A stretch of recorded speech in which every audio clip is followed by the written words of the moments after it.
Welcome to Zen BTS, your tranquil corner of the universe, where wisdom whispers through melodies and stories.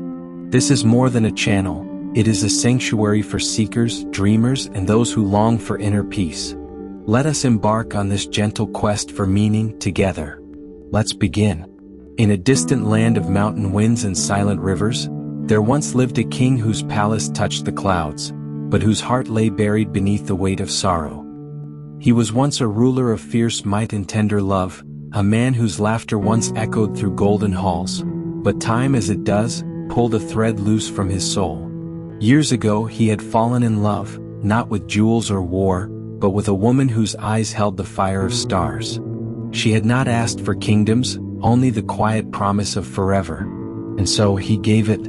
But forever, as he learned, is a fragile word. One day, without warning or storm, she left, chasing a dream he could not hold, drawn by the shimmer of a richer world.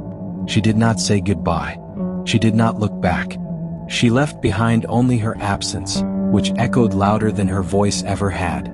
And so, the mighty king continued to rule, but with a heart that no longer listened to music, and eyes that no longer saw spring. He wore his crown like a curse, and every mirror in the palace showed him not a king, but a prisoner wrapped in silk. Years passed like rivers over stone, shaping him, softening him, but never freeing him. One dawn, while the palace still slept, he slipped away with no guards and no destination. He rode into the forest, following not a road but a whisper, one he could not name. Deep within the woods, among trees that had forgotten the sound of battle, he found a monastery carved from silence. An old monk greeted him not with reverence but with stillness. The king, stripped of pride, bowed low and whispered, "I have everything, and yet I feel nothing. Teach me how to breathe again." The monk, smiling as if the question had already been answered, invited him to stay, not as a king but as a soul among many. "Say nothing," he said. "Do nothing. Simply be." And so the king stayed. The silence was first a storm, louder than drums, heavier than grief. His mind spun with old words, her voice, her betrayal, the broken promises. It was unbearable. But he did not leave. He watched the monks rise with the sun, eat in quiet, sweep the ground with reverence, walk without destination. No one asked who he was. No one cared.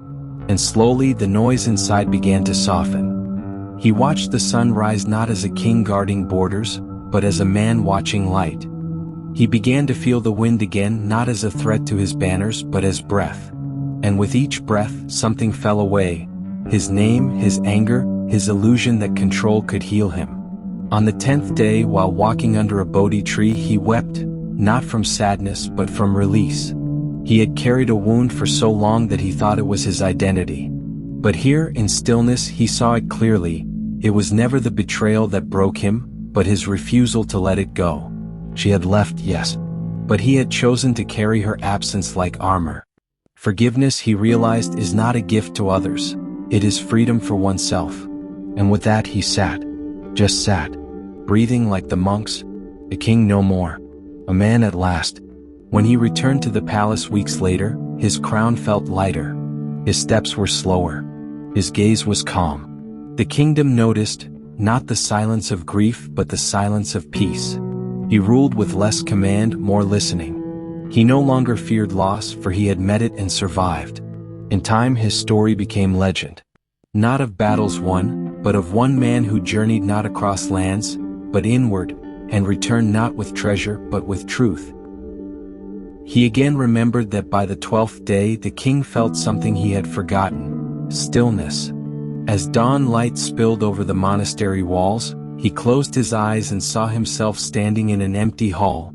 No throne, no crown. There, he finally understood. He had spent years believing her betrayal defined him.